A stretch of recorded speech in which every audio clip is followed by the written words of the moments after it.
Terima kasih Anda kembali bersama kami pemirsa. Kita sampai di segmen terakhir kita. Tadi ada pertanyaan dari penelpon, dua-duanya mengkritisi dari sisi ekonomi yang dirasakan belum menyentuh masyarakat. Nah, pertanyaannya adalah apakah trust yang begitu besar dari masyarakat kepada Presiden Jokowi pada akhirnya mampu mendongkrak ataupun menutupi kekurangan di bidang ekonomi ini?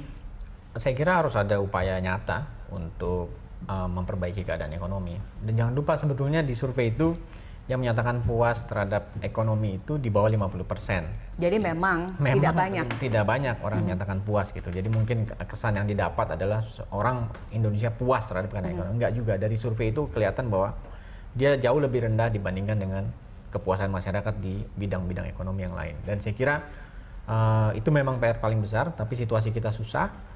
Karena situasi perekonomian dunia juga sedang kurang baik gitu. Dan hari ini Indonesia itu terkoneksi ekonominya dengan berbagai negara lain di dunia juga gitu. Sehingga itu tidak bisa kita hindari. Walaupun mudah-mudahan dengan kabinet yang baru itu bisa diatasi.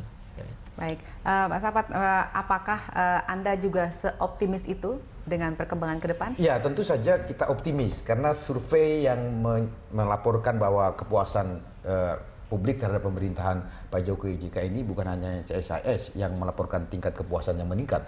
Lembaga-lembaga survei lain yang kami monitor, yang melakukan survei yang sama pun melaporkan hal yang sama.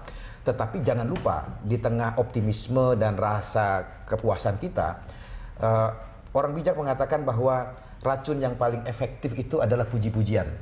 Sehingga oleh karena itu jangan sampai puji-pujian yang didapat dari hasil survei ini membuat pemerintahan Jokowi JK ini, baik Pak Jokowi, Pak JK, apalagi para menterinya jumawa dan kemudian lupa diri.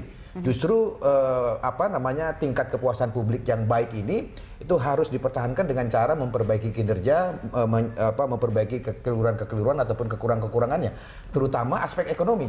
Yang tadi 2 kali responden yang bertelepon ke kita rata-rata dari Jawa, Bali dan Makassar menyatakan ketidakpuasan mereka secara ekonomi.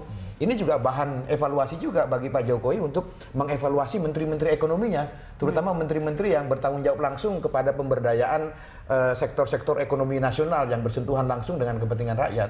Saya kira itu yang menjadi catatan akhir dari pendapat PDI Perjuangan. Baik, terima kasih Mas Ahmad, terima kasih Mas Philip sudah bergabung sama kami malam hari ini.